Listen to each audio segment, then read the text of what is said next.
What's up, and welcome back, fellow Siege spectators and players. I'm Whiskey Glitter, and I'll be your tour guide for the evening, the Crucible, where pressure cooks the weak and polishes the elite. Every round a test, every decision a gamble, and every victory one step closer to glory. I'm joined on the desk this evening with special casting talent Chaka and Galamalu. How are you guys doing today? I'm doing okay. Yeah, Go for it, Chaka. No. After you. I insist. You see, I'm doing great. It's always a nice time to cast with Golu. We've been friends in the community for quite a bit, and I'm excited to share this journey with him today throughout the Crucible, which has had like some pretty interesting games and also teams just not really being in the spots that they should be. Yeah, I mean, it's been really interesting seeing how this has panned out so far. I'm very happy to finally be here. You know, I've had a couple of issues in the past, but I finally made it. We're here with the Crucible, and I'm very excited to jump into some of the games that we have lined up this evening. Yeah, well, it's been an interesting start to the tourney, right? Some decisive wins. Bansko's coming off a 2-loss start. Fluther, their last play day, secured themselves a top spot. And in the group of death, overtime seems all but guaranteed as the caliber of players seems a lot closer to each other. Every group or every team in Group B having a loss outside of Team Cruelty.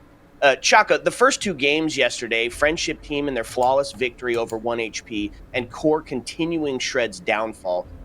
Walk us through what went on for the teams at the bottom of the first two games yesterday. Yeah, so both teams actually have some similarities, or at least both of the losing teams in 1HP and Shreds. They brought in two new players for 1HP, one new player for Shreds. It was Glomoji for Shreds, who has experience in the T2 level, specifically for Element. And for Shreds, they brought in two new players that didn't really add anything in terms of like experience. But I mean, they did get a better result than I thought they would have against Friendship teams. So there's something to look forward to there. And I thought they looked like a better team yesterday than they have throughout the whole Crucible. They were actually playing for trades. They recognized their win conditions. They converted man advantages, which is something they consistently had issues with. And for Shreds, while Glomoji individually was pretty good by himself, it just didn't really seem, apart from maybe some other individual players, it didn't really feel like Shreds were clicking as a team, and that showed mainly when they switched over to their defensive half, where they couldn't really play crossfires, and Core just kept like spamming the Blackbeard against him and kept abusing it when Shreds were on that defense. And Galu, the second set of games yesterday, Slime versus Up Next, Space taking on Shred's doubleheader. Real quick, what are your thoughts on the second half of yesterday's games? Yeah, I mean, again, I think it was some really important games to start putting points on, right? You start to hit that mid-season, and you want to make sure that you lock yourself in. Slime, obviously getting their first win, not their first win, but that win, the third game of the day, pushes them to that locked-in play-in spot, and they still got a little bit of wiggle room, right? 2 more games for them to play out this season where they can try and push themselves into a confirmed playoff spot as well, skip that initial step if they want to, and just make sure that things are very solidified for them going forwards. And I think but up next now, you have a little bit of a challenge ahead where you still got a couple games to play, but you're in that tight race with Reality, or JJ and Co more specifically now, for those points where you really want to make sure you try and get up there. Still, I mean, you know, you can't really push out any of these top 3 teams, right? So making sure that you get as good seeding as you can going forwards, you make sure you keep 1 HP out as far as you can, that's going to be really important for them going forwards. And yeah, I just think it's really interesting to see how this Group A has panned out, and there's a really big divide between these top 3 and the bottom 3. Yeah, Chaka, on the other side of it, Group B, it's the group of death, right? Outside of Shred's lackluster performance, these teams seem to be quite a bit closer in the skill gap. Kind of walk us through what some of these changes have been happening through the last couple of days here. Yeah, I mean, most notably, Washington Wizards are no longer in the league, just because of roster conflicts. I'm not going to really go into detail about it, actually, because I don't want to get in trouble. So I'm not going to say anything more than they just had roster conflicts. They couldn't really get a sub in time, and so therefore they are completely out of contention for anything relating to Crucible. I mean, Shreds had that close game against Core or against Cruelty in their very first game in the Crucible on the second play day. But that didn't really, while it was very close, they still lost the game. And ever since then, they've just been losing in regulation and against teams that we would think are a little bit weaker than Cruelty. For example, like Outlast, against Outlast. They lost against Space Tubes, and then they lost against Core, and like in really bad ways. And so hopefully that can change later on in the season, because you still have, I think, maybe 2 more games for them to play for. So hopefully they can turn their form around, just to at least make play-ins, because maybe playoffs is not available for them off rip. Oof, man, tough place to find yourself for sure. So let's kind of move on to the moment we're gearing up here. JJ and Co. taking on Up Next. JJ and Co. with a roster and a notable name change, and it's honestly kind of a mid-off here, right? Both very middle of the pack teams, having 1 win each, 2 regulation losses. Chaka, let's talk Up Next. They lost to Friendship, won against Band Coast, and then fell to the number 3 Slime. How are they looking specifically tonight? You're asking about Up Next? Yeah. Okay. I think Up Next are a very interesting roster. They haven't won in quite a bit. No, they've won their regulation game. So the game before that, they won against Bands Coast, and that was the game that turned Bands Coast's form around, funnily enough, to win 3 in a row and then to make it into playoffs based off of their triple header that they had this week. Up Next have had like some issues, most notably with like their teamwork and then making some roster moves based off of like the overall coordination of this team. They've had issues with droning, playing off of each other on their defenses, even with Carnage B being added into his roster and adding like a wealth of experience, winning E1. Kiru has won E2 too, so you have experience on his team. DD has played in T2 before. They just don't really feel like they play well off of each other, and most notably they play extremely disconnected. I noticed that in their last game against Slime, I believe, some of their executes, they would try and split up and like take space for executes around the map with like little to no utility. So they made their job a lot harder for themselves, and then made it a lot easier for Slime Belief to close it out in the end. Okay, and Galo, it's similar kind of on the other side of the group. JJ and Co. with some very well-known gunners and a few last-minute roster changes. They need a couple of wins here to stay relevant. Is tonight going to be one of those? I think it has to be, right? I mean, both these teams are in this position where you've already got Slime, the next team that you're trying to chase down in the group, locked pretty comfortably at 8 points, right? There's 5 gap between them. If they win both their next 2 games, they can try and jump up, but that fate of the playoffs is kind of out of their hands. You just want to secure seeding. I think that's what's really important for them now, is making sure they beat Up Next. They get that bridge between the 2 of them, and they can start to push themselves a little bit deeper in. You're seeing they're cutting things very close in a lot of their games, but they've also had some tough opponents, right? They've already played both Bands Coast and Friendship Team, who've both looked pretty convincing through the season. So I think it's a case of you have some of your tougher matchups earlier on, you pick yourself back up, and if there's one thing we've seen JJ teams be able to do in the past, it's find the way to lock in at the last minute and make sure they find themselves in those big important games and just push to really show what they can do. Okay, so we get to shed a little bit of light here on the who, what, when, where, and why, as we have a special interview to lend some insight on today's game. Ooh, pre-game rituals. When I'm getting ready for game day, I have one thing I picture in my head. I think of the opponent I'm playing, and I think about what I'm going to do to them. And then I tend to reenact it out. So I'll show you guys how I get set up for game day.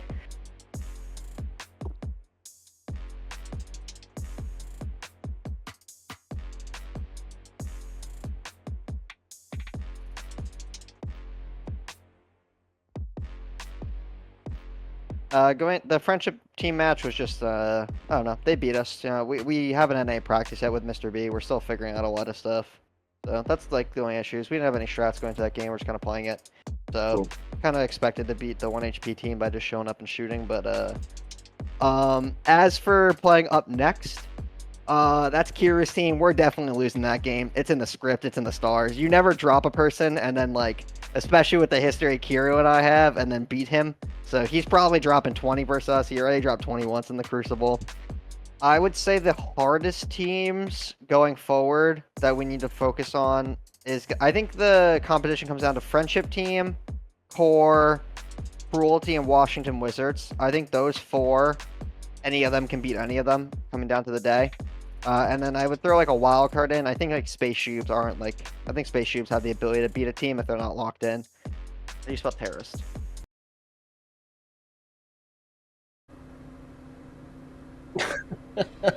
Okay, so an interesting segment to say the least. Chaka, what are your thoughts on the information we just were able to gather? I can't believe that's how he puts for games. I just can't believe it.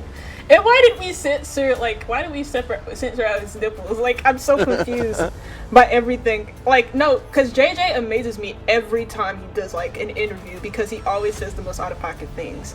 I think going into today, I don't think his words are true about the Up Next game. I mean, he might believe it's in the script, but I hope that he's not actually, like, not downplaying it, but almost giving his team, like, no, like, confidence going into the game, because I feel like you need the points. 1HP did look better against friendship teams, so that it is possible that if they do beat Up Next today, Up Next might even lose against 1HP in their final game in Crucible. So, like, who knows what could happen. Galu, I mean, we just watched the pregame ritual, the warm-up, tough talk from a middle-of-the-pack team here. What are your thoughts? I mean, you got to get the blood flowing somehow, and there's nothing like a good bit of cardio to just get you in the mood for some Rainbow Six Siege. Look, I think, obviously, he said he's going to lose to Kiru. I think you have to have that sort of light-hearted nature coming into this, right? This is pre-season stuff. The fighting talk begins, but you go, this is going to be the matchup. Up next, obviously, you have that history with them. I think, deep down, he's going to still be feeling pretty confident for this game, and I think, if you hear from him afterwards, if they're able to win this game, I'm sure he'd be telling you exactly the same thing. I don't think there's ever been a game that JJ thinks he's going to lose. And I feel like that goes for the rest of the roster as well, right? They've got that confidence. They're going to keep it a little bit quieter this time around, maybe. Maybe that will serve them well. But ultimately, they're still going to back themselves to push it over the line. And I mean, I just enjoy the fighting talk. It was a little bit more reserved from JJ this time. So maybe this is like him coming into like a new state of being. But I don't think it's going to hold that form for very long. I'm looking forward to seeing what happens if they do get to progress a bit further. Well, yeah, it's the story will be told here, and it's kind of before the bullets fly and the gadgets clash. Every Siege story begins with the map bans. So let's kind of take a look here as the battlefield's being chosen. Chaka, anything stand out to you so far? I'm looking at the maps specifically for both teams. I was trying to actually pull up the map statistics just to get like a good idea of what either team play. I know Sky is not really a popular map for JJ and Co. Neither is Clubhouse, neither is Lair. I think Up Next are also pretty good at Clubhouse, so taking them to a pretty stock standard map might not be the best move for JJ going into this map tactically. And now we see Cafe being the decider for both of these teams, and I think for JJ this is a pretty good map for him and his team. And for Up Next, this is a map that they previously played Ben's Coast on. They've had a really good result in that game, beating them 7-3, and Kiru dominated in that game, so this is a really good map for Kiru. And I'm just hoping this will make, because of what I just said, JJ and Co, this being a very comfortable map for them, but also for Up Next, Kiru has exploded on this map specifically against Ben's Coast, that this map becomes very competitive. I think competitive is the right word for Cafe, right? Because it can have that aggression. It's plenty of places to spawn peek. It can even have a skyscrapery feel where it's tough to sometimes get into the building, specifically a lot of rappel action going on. But it can also be like incredibly default.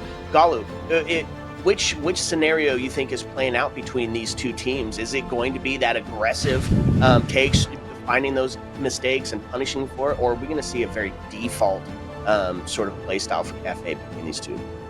I'd like to see the more aggressive style. I think Cafe can be quite dry at times, and I think it really relies on teams being willing to take kind of a step out of the ordinary to really spice things up and make it a very fun spectacle for us to get to enjoy, right? I don't want to see these teams sit behind a keyboard for 2 minutes inside a piano. I want to see players try and make their mark on the game and close it out from early doors. And I think when you've got so much tension between these players, when you have that history, I think that's the thing that I really want to see. I want to be able to see these teams really feeling it. We've already talked about Kiru, right?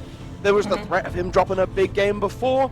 He's gone back to the same ground. Like, if you want to give him the perfect setup to really make that statement, right? Why am I gone? Well, you're going to pay for it.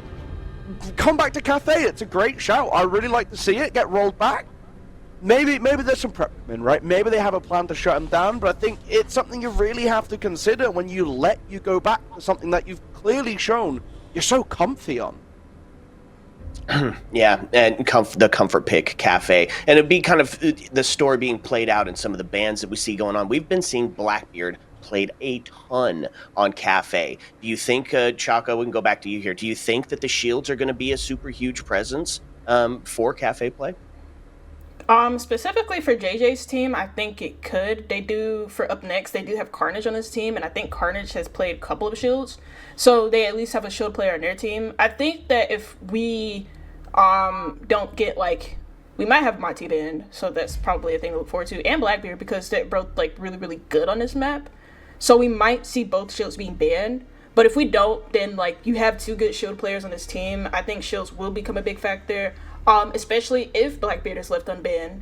Both teams know how to abuse the Blackbeard. I think any team nowadays knows how to abuse the Blackbeard. He's not exactly hard to play. And I'll look forward to seeing the Blackbeard play if he is left unbanned by both teams. So going back to these two teams, Gala, we talked about this being very middle of the pack, you know, kind of having some necessary wins. When we're looking at these groups, if JJ and Co doesn't win this, does this spell disaster for the rest of kind of the play days here? I don't think so. I mean, in the nicest way possible, you kind of bank it on 1 HP having a really big performance to close it out. Their last game's against Up Next, and that's not a game that they can't win, don't get me wrong, but I think Up Next have shown a little bit more throughout the course of the season.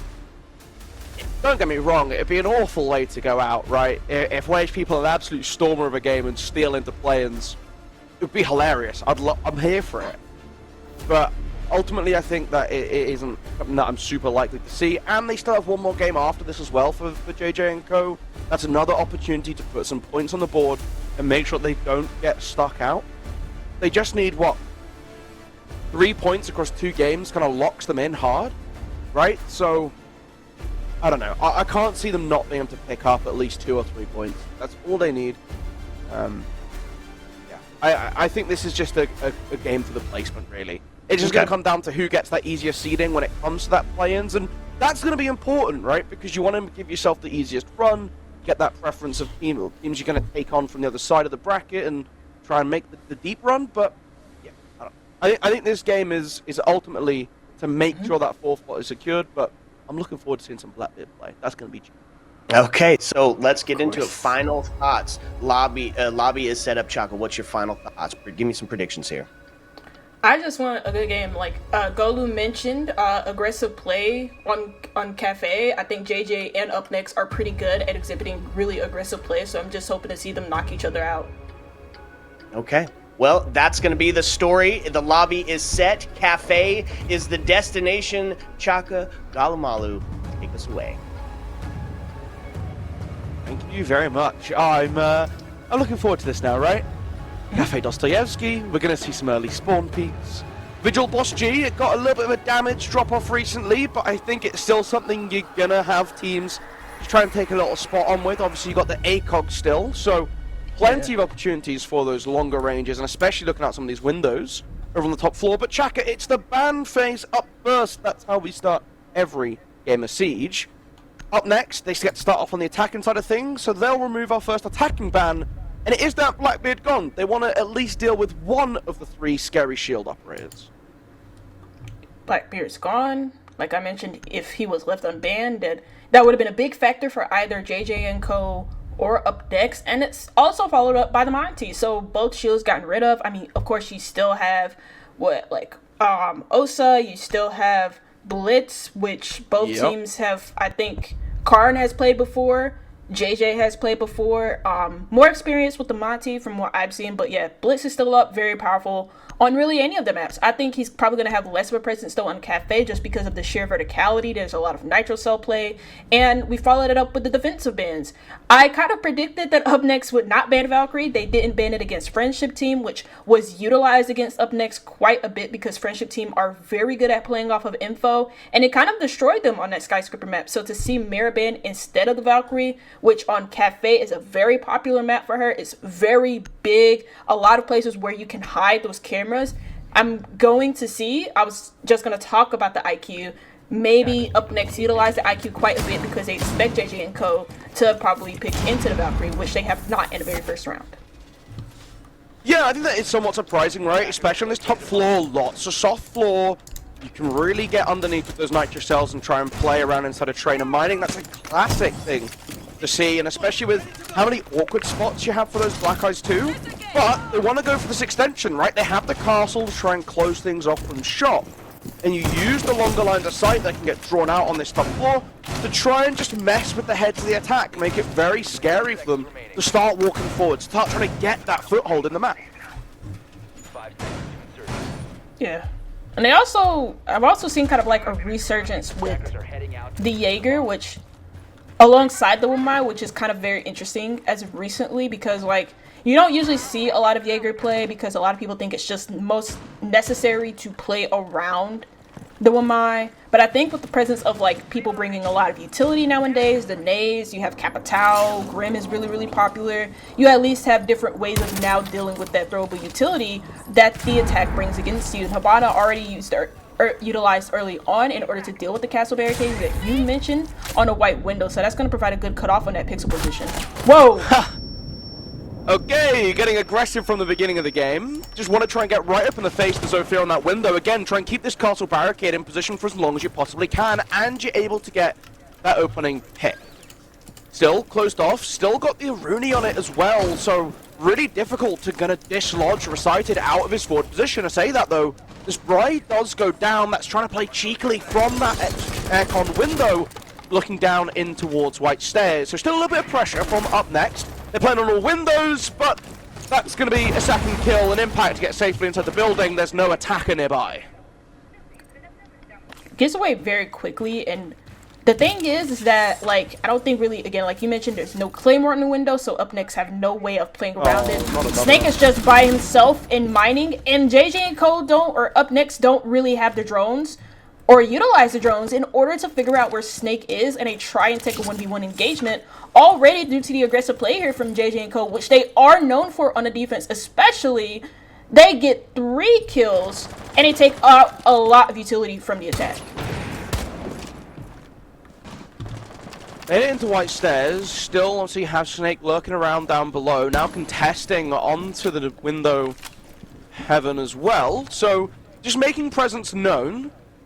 Regrouping by White Stairs, want to walk forwards back to the Type 89, but isn't going to look towards washing just yet. Now, re-aim the sights, looking to see if they can open a pick onto Smoke, but it's a quad kill so far on the opening round. One more to find. I'm sure they'll be letting the ace get fed through, especially with shots coming in from Skylight. You want to go challenge, you want to hunt down the final frag. Get spotted on the bar counter though, a little bit of damage and an injure goes through. Recited claiming the kill for himself. He doesn't want to let him have the glory. Aiden now stuck upstairs on the roof. No drones to use. It's going to be a slow close to this round, I think. Yeah, it's Aiden by himself on the roof. He's probably just going to drop down New Balk, and that's exactly what happens. Gets rid of some utility over by Red Stairs. Ultimately, though, this round is going to probably just go to JJ and Co. They played excellent off of the aggression, and there was nothing really to counter it. Like, there's nothing in the lineup that's really present for Up Next. Like, no Lion, no Nomad, Claymores are not set up, and they're immediately caught off guard by the aggressive play. Something that you probably should know about JJ and Co. is the fact that they do like to play aggressive on defense. And I think Cafe, with the many windows that you have, it's literally known alongside Skyscraper, for example, of being one of the best maps to do jump outs on. And that's something that Up Next clearly did not expect, and also most notably something that I talked about during the pre-show is that the fact that Up Next do have an issue with droning, and the fact that Ash just jumps in by herself through mining window with no drone ahead of her to figure out where exactly Snake is on that Wumai is kind of alarming to see off rip in that very first round. And I mean, you're opening the window on piano. You want to get rid of this castle barricade so that Recited can't play the the tight corners with the shotgun, which is what he's going to do. Make it very difficult for you to walk forward and take that space. And instead you just get smoked by a guy jumping up to it. Like, you're just not expecting it to happen. And I think that kind of catching Up Next unaware is what really helped them get the tempo going in round number 1.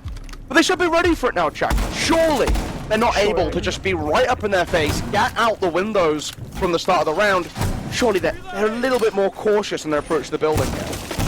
Yeah, but it doesn't really look like JJ and Co are playing that far up on windows. You see them already setting up the way that they're playing. It's a little bit further back. They were reinforcing the bathroom walls and the window, or not the windows, reinforcing the bathroom walls, put a shield over by Pixel. The closest play that they have near the windows is the smoke player in CS. They're not playing aggressively anymore, and up next might be a little bit slower because they're expecting aggressive plays. And already they put themselves on the roof. They're not really challenging the window plays off rip. So again, the aggression that JJ and Co showed in the last round, they're not showing this round, might slow up next down just a little bit right now. And again, it's back to the sort of standard clearing to begin the round. You want to get up to that top floor and try and put pressure, drone out the defense that are holding above, because yes, this is reading being held. Whoa. But it's the space below. You want to hold above and make sure that you spend so much time as the attack that that final execute becomes a little bit of a botch job. And they do get the opening kill onto JJ, again contesting from this red hatch. I don't know if he needs to be so aggressive. He's hunting for the gunfight with the TCSG, but instead they're going to drop it to Nubalk and give the kill away. You're the Ram, Tice. Why do you want to give yourself up? You don't have to, you can wait for a second. They're getting damage onto Snake as well, who's now being forced to be a little more cautious at the back of Cocktail. But he wants to go for that cross anyway, he wants to try and escape despite the fact that he's being droned and stand by the Deimos, but cover held from Skylight. And, I mean, Oh my Brian gets a God, kill Brian. back at the very least. He gets a second kill, and he's able to just drop back off. You mentioned the Ram that got killed early on. That's the Sledge! And the Deimos, two operators that are very good for making Vert, not only with the sledgehammer, but also with that secondary Magnum. Kiru goes down second, with Carnage falling off last. And, well, again, it just seems like the info on the third floor when it came to where Bry was specifically, up next tried to take top floor control to use the vertical, and they got shut down because of it. Bry only hits beautiful shots apparently. All three of those were exquisite. Right, the first one, you take down Sledge on Skylight. He's gone. That's a lovely shot. Follows up with the second, knowing that the objective is to try and slip out of stock now, but he's already committed to jumping into bar. I really like the idea of playing for a little bit of aggression and fall back the immediate moment that you find yourself with that pocket of time to do so. Really, really nicely done. And again, it just dislodged what up next we're going to do. I think it ultimately sending your Ram, your primary form of that verticality on a site that is so important, Jacka, to open up down to look into the defenses. Yeah, and again, it's up next not really expecting what JJ and Co are going to do. It's not really just like them persistently playing on the top floor, but also I don't understand why there's a player dropping Nubalk. When you clear the CS player from the box, Smoke dropped off from CS to play Train, by the way, and they just like go down Nubalk without really droning what's going on over by Heaven Balcony, for example. And you lose the rim early. That's also a body needlessly lost for up next when they could have just worked the rest of the top floor going from piano over, something that they got really good control of because of the pressure that they applied to the second floor players and shutting down JJ and Co's aggression. So again, I'm just hoping for more awareness on the side of up next, but also just more coordination, something that they've had trouble with throughout the whole of Crucible. It's also interesting to me that they haven't chosen to go downstairs to the ground floor to play inside of the kitchens. Instead, want to continue this rotation on the middle. Toxic Babe being deployed quite early on, and again, you got Kiru on this blitz, prying on the site window, wants to look for an opportunity to jump on in and make a little bit of noise, but with threat above, it's something that they will have to go upstairs to try and deal with. They also don't have any way of breaching the top red wall, by the way, to apply pressure to Ticket. So effectively, they have no way of applying pressure to this third floor player. So they're just going to have to rely on the blitz and using their flashes in order to make space for this top floor and get rid of these top floor players. Specifically, Bry, who's holding the vert just above the train window, which is something that they're trying to utilize in order to go for this direct take. And Recited, using all three Toxic Babes very early on, has now dropped away to escape the blitz walking forwards, and they've been able to find a kill. Again, it's JJ lurking around the bottom of those red stairs, but creeping forwards now, the attack all around, but I don't know if they know Bry is just around the corner. Looking up through the head holes, down in towards the bar. Still waiting for the movement to slow down, and he's found himself within the back line. They've looped around him and have absolutely no clue. Aiden's going to go down. Yikes. Gets a second as well. Oh. The ADS from the Blitz finally able to shut him down, but you've lost 2 crucial members. That's the damage done. And it's up to the Blitz and Bravo left up. Blitz is just by himself over by White, so but the way that JJ like to play around each other, this is going to be quite difficult to utilize the Blitz properly. I mean, that's one way to deal with them, by taking an isolated gunfight, but immediately Kiru is refragged upon Diffuser, now picked up by Karn, and he has to try and work a plant against all of this information that JJ and Co have, plus the horizontal control. And I'm not surprised that Up Next take a timeout based off of that round alone and the previous 2 just before it, because it just doesn't really seem like, again, like, coordination, info is a really big issue. That's the second time Bri has been left unnoticed by Up Next on the top floor. And that's the one player that they were trying to dislodge for the past 2 rounds when it came to them taking the top floor pressure in order to utilize not only the vert just above train, but also to at least get a plant in through the window. It's 2 rounds in a row now, Chaka, that Bri has just been able to do whatever he wants. Yeah. It's been so hard to box him in and limit his potential. And that's 2 3Ks. And it's twice as well that he's been in these pivotal positions. He's opening up the round for the team. It's not like he's finding himself in the back end of like a 5 versus 2 and he just picks off the last couple members. It's this active play, hunting for a frag. He's on the top floor, he's in piano, and he's undetected. He's not going to sit and wait and bank on trigger discipline or luck to gift him a kill. He's going to make it happen for himself. He's holding aggressive angles. He's looking to see and try and read into where the attack is going to move. And he's been right 2 rounds in a row. It's a big contributor to why JJ and Co have been rewarded for this aggressive play. They're expanding off the site. They're pushing the limits of what you're allowed to play on in Cafe. They're also just playing better off of each other, I've noticed. Like, even though Bry's like usually by himself, they trust Bry enough to be in isolated positions like that.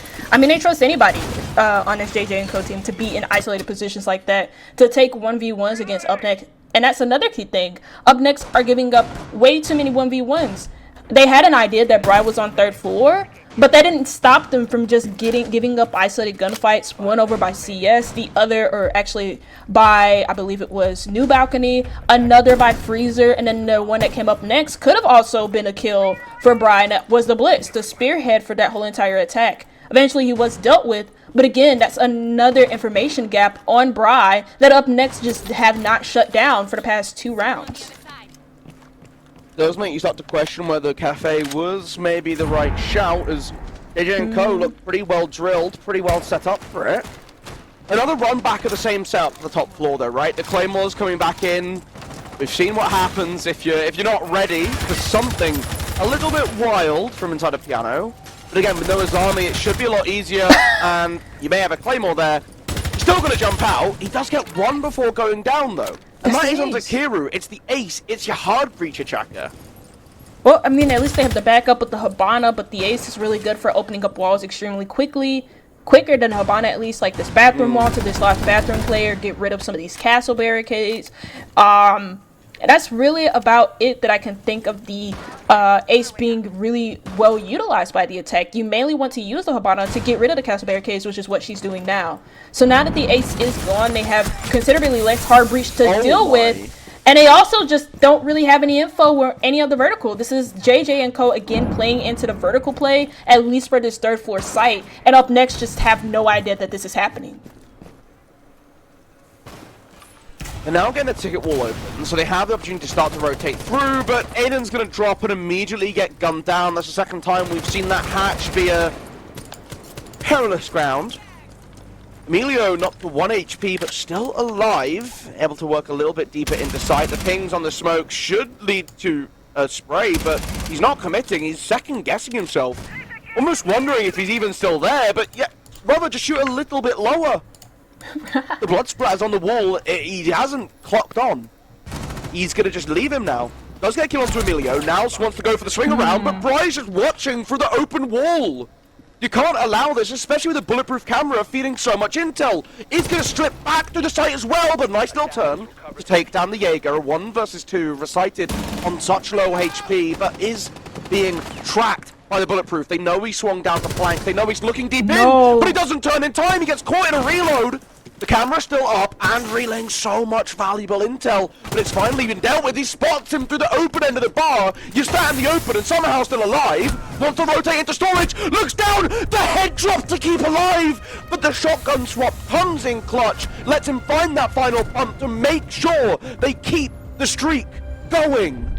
And honestly, that was extremely close for JJ and Co. Like, considering that they had info diff up against Up Next that whole entire round, having BPs in Piano, having a BP by Cocktail as well, and I think they had another BP looking directly down the white hallway too. So again, I think maybe there is a communication issue for JJ and Co in that round, where Snake, when he was reloading, probably just didn't either hear the comms, or there was like not really, the comm wasn't urgent enough for him to react off of that info onto the player pushing him down the white hall. But again, that's the one thing that's been different from JJ and Co, or for JJ and Co compared to Up Next, is that their information on the defense, utilizing the BPs this round, utilizing the Valkyrie as well, has been so much better on their defensive half than Up Next information for their attack so far.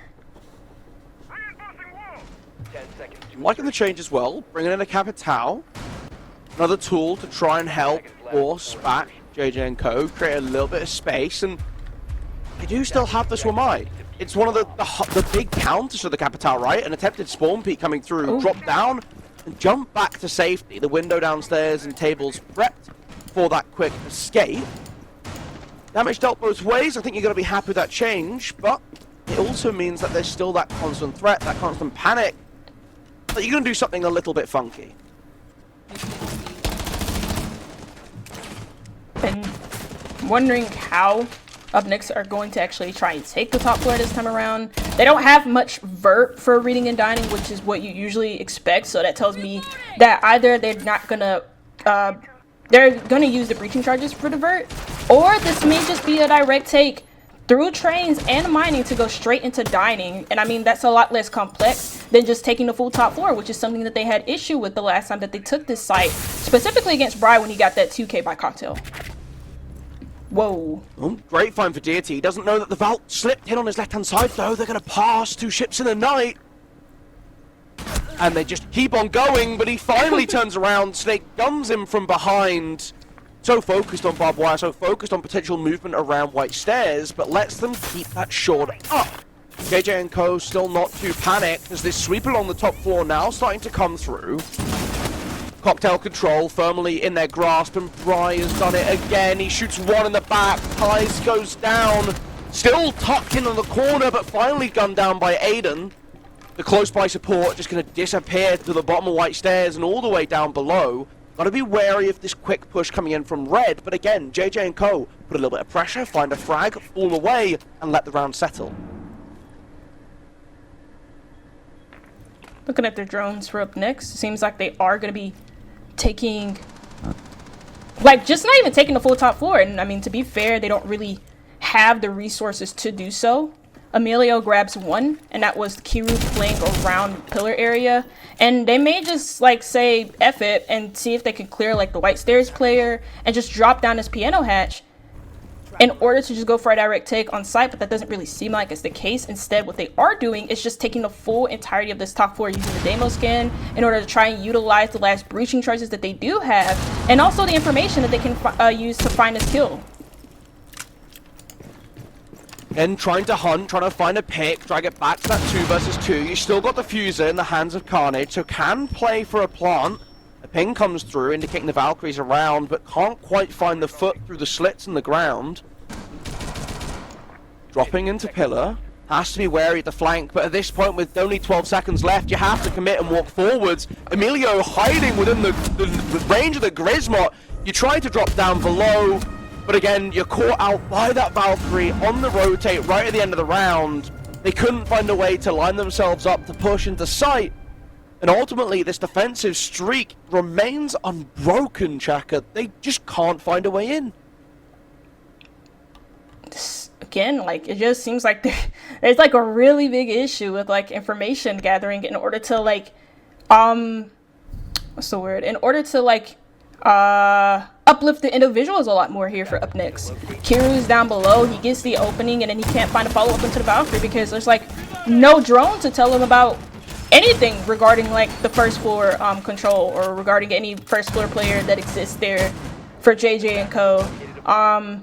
Their take also just seemed a little bit confusing there, to be fair. Like, it seemed like they didn't want to really take the whole entirety of the top floor because they mainly rested around like red and mining and looked like they wanted to go into trains. It looked like they wanted to do a half take, but then decided, okay, now we want to take the rest of the top floor. And they try to utilize the vertical, but not only do they not have the player reinforcements for that, they also just don't really have the vertical utility in order to really help them utilize the vertical play above reading well in that round. So for up next, let's see if they can try and take at least one round against JJ and Co. But after they utilize that timeout, they have not won a single round. I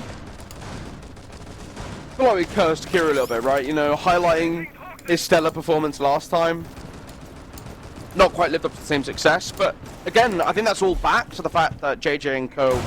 They've been so good at disorientating in the opening seconds of rounds, right? You never get to walk forward, you never get to try and actually play it. Still lurking just outside that window, IQ, waiting for a chance to walk forwards. Might even be able to see its breadth if you walk up. I'm sure they're getting ready to vault on in if they want to try and catch them off guard. Does just that, catches them with the scanner and runs away again. A fantastic opening frag, and that's the change-up up next needed, right? They're now the ones taking that aggressive step, finding that opening frag, making the decisive maneuver. That was the only player by sight as well, so that's one step that up next need when they want to go for this dining execute. They find another player that was a player in main hall, so up next just might as well just jump into the window and go for an execute here. They've immediately let it go back to a 3 versus 3, and as I say that, Snake finds a third as well, so it's completely slipped through from up next. They had that opening, they found the 2 picks, and Angel comes through onto Bride, but I don't know if they're going to be able to follow up and actually confirm it. Still firm control of pillars, and that's where you can control so much of this site from because they've opened up all these walls. Yeah. It's going to be really difficult for up next to now transition this pressure that they had upstairs down below, especially with Bride back on his feet and ready to gun. Yeah. And honestly, I mean, they took the time to like reset right now. They should have taken that time to reset when they had basically the site control and red stairs. All they really needed to do, like you said, was just take care of Pillar because they have most of the walls open. That Deimos track is on Snake, but he just immediately goes away from Pillar. But even if they do remove that Pillar player, you not only have the man disadvantage, but again, there's a huge info diff here for up next to really try and take site control. And they also have the man disadvantage, so getting a plant down is really not optimal in this state. I'm getting flashbacks to last round where they're trying to use these breaching charges to make some space. They do work it into an opening pick, however, and Recited, stuck on very low HP, has to make a very botched rotate to try and escape, but the wall's been ripped open as well, so he can't even move off. Aiden has him pinned, but it's only 20 seconds for them to turn it into a kill. Another scan going through, that's onto the smoke. They want to try and isolate the one, and Carnage finds Bry as well. They have perfect information, they can push for the plant, and he's not over-aggressing. He's not going for the swing, he's giving Carnage all the time he needs to take it slow, and it'll punish him when he's finally forced to make that move, when he has to. The Deimos was a real big lifesaver there for up next. The ability to slow down at the very least and not just give away their lives and actually work the vertical like they tried to do in the previous round went a lot better. I think for JJ and Co, they were probably just way too split up from each other, and that really helps the Deimos more than it harms it, because if you're able to isolate those gunfights like up next we're able to do with the Deimos and with the vertical play, then up next did have just a better chance of winning them. That's the one thing you can really count on up next to do, is that if you just give them isolated 1v1s, which was the main reason why they went up against Vancoast the last time that they played this map, then you'll probably more or less lose the round just based off of you giving them ones, because everybody here on up next is very good individually, especially if they just have really good info to help impose themselves in a round, which is exactly what they had when they had the Deimos in play. I still think 5 is a phenomenal set of rounds for Yeah, I JJ and do. Co, and they can be super happy with that, right? You come on to attack, and Cafe, defender-sided, right, Chaka? But I can't bring myself to acknowledging that it should be this steep. Up next really had to fight for that one round they got, and I'm really pleased to see them finally get something, because a couple of those rounds were so much closer than a 5-1 scoreline would indicate to you if you were joining us right now. But up next, they need to dig deep now and find a way to stick on for this next round. They've got things like the Valkyrie that should help them try and make these very unfair gunfights, and they've also got that Fenrir. If they can try and catch attackers in this trap, in the gadgetry, they're gonna have to start isolating and picking off ones. Yeah, most notably, JJ and Co do have utility to work around a lot of this this information utility, or at least just one. They don't have like IQ for the Valkyrie, but they at least have like Brava for the Fenrir mines and the Melusis, and you also have the explosive drones, the Rotaro drones from the Flores, in order to not only make rotations around the maps, but also get rid of the Melusi gadgets specifically because they're no longer bulletproof and they were never really immune to explosives. So that's one way of getting rid of some of this utility on the top floor. The only thing I'm concerned about is the Valkyrie cameras because again they don't have the IQ, but they at least have the Bravo drones in order to turn the Valkyrie cams in their favor. A little bit more of a passive hold here from up next as well, right? Not contesting all the way up to Piano, instead locking a little bit further back inside of washrooms. There's still plenty of support, so with all of this jammed off, and it's relying on you pushing up close and tight where that shotgun is going to be king, I'm intrigued to see how they approach it. They're just walking down bar, banking on the fact that no one's looking down Cocktail, especially with flashbangs flying through, to try and give as much cover as possible to Bry. But Carnage just goes for a run out instead, and Aiden adds to a second as the Ash feels compelled to move further forwards. Recited finally walks forward, does get taken out, but a trade from JJ, who's holding down the close corridor, over by White, swings with a shotgun, gets taken down, but again a flank from Storage by Emilio leaves us again in this settled dust in a 2 versus 3. The attack on the back foot, but we just saw up next winning from a very similar position. Just drops. He just drops. And frags Indeed, he Deity, gets 2. And frags Kiru. The last is on White Stairs. I don't know if they know. They're going to go for the plant. Here's the footsteps walking up. Surely Emilio holding through the doorway. Chaka, they've just dropped and taken it. Yeah, I'm as shocked as you are because, like, I mean, there's one player watching a hash, but again, it's just like they give up once in that sense, and it's just like one dies, and then there's another player hiding behind a bookcase. There's almost no attempt for up next to be playing for each other's trays, and that was just a monster round from Emilio, someone who has amazing clutch factor for JJ and Co. And some of the rounds for Element 4, he's been able to win rounds by himself, and so far as well in Crucible, especially in that 1 HP game, he was able to win a couple rounds by himself as well, get isolated 2, 3Ks, 4Ks, and was a big factor as to why JJ and Co. won some of the games that they have in Element, and also at least the game against 1 HP, because last 2 games they didn't win. But that was one really good example of just Emilio showing off his individual skill, but also just of Next not really playing well off of each other, and ultimately not really playing for a trade in that position. Still so early to be calling match point, right? But we're 7 rounds in.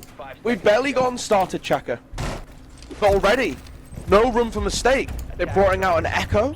I like to see that. I'm a big Echo enjoyer. Echo and Maestro were for the longest time my most played operators. Just a fun little tidbit.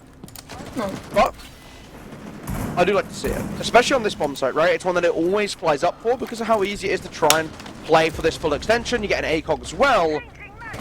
But Recited. Recited gets Deity already. That's not the start you were looking for.